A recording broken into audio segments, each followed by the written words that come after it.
आवाज मानदेशाचा। सातारा पंढरपूर महामार्गावर गोंदवले बुद्रुक जवळ अज्ञात वाहनाच्या धडकेत युवकाचा मृत्यू झाल्याची घटना मंगळवारी रात्री घडली। रणजित बाबूराव वाघमारे राहणार तापकिरे बिल्डिंग, सिनेमा रोड, बारामती असे या मृत युवकाचं नाव आहे। सदर अपघाताची नोंद दहिवडी पोलीस ठाण्यामध्ये झाल्याची माहिती सहाय्यक पोलीस निरीक्षक अक्षय सोनवणे यांनी दिली आहे। याबाबत घटनास्थळावरून मिळालेली माहिती अशी, मंगळवारी रात्री 9:30च्या सुमारास गोंदवले बुद्रुक येथील चावर नावाच्या शिवारात सातारा पंढरपूर रस्त्याच्या एक युवक जखमी अवस्थेत पडलेला आढळला। ही माहिती समजताच त्या ठिकाणी राहणाऱ्या लोकांनी घटनास्थळी धाव घेतली। या ठिकाणी संबंधित युवक रस्त्याच्या मधोमध पडल्याने वाहतूक कोंडी होऊ लागलेली होती। सदर घटना पाहणी करून पोलिसांना माहिती देण्यात आली। या घटनेची माहिती मिळताच तात्काळ पोलीस घटनास्थळी दाखल झाले।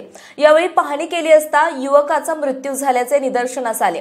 या मृत युवकाजवळील सॅकमधून मिळालेल्या माहितीच्या आधारे पोलिसांनी कुटुंबियांना संपर्क करून घटनेची माहिती दिली। या घटनेची फिर्याद मैताचा भाऊ अजित बाबूराव वाघमारे यांनी दहिवडी पोलिसांमध्ये दिली असून सहाय्यक पोलीस निरीक्षक अक्षय सोनवणे यांच्या मार्गदर्शनाखाली विठ्ठल वीरकर तपास करीत आहेत। मानसोफर न्यूज साठी प्रतिनिधी एकनाथ वाघमोडे, वावरहिरे।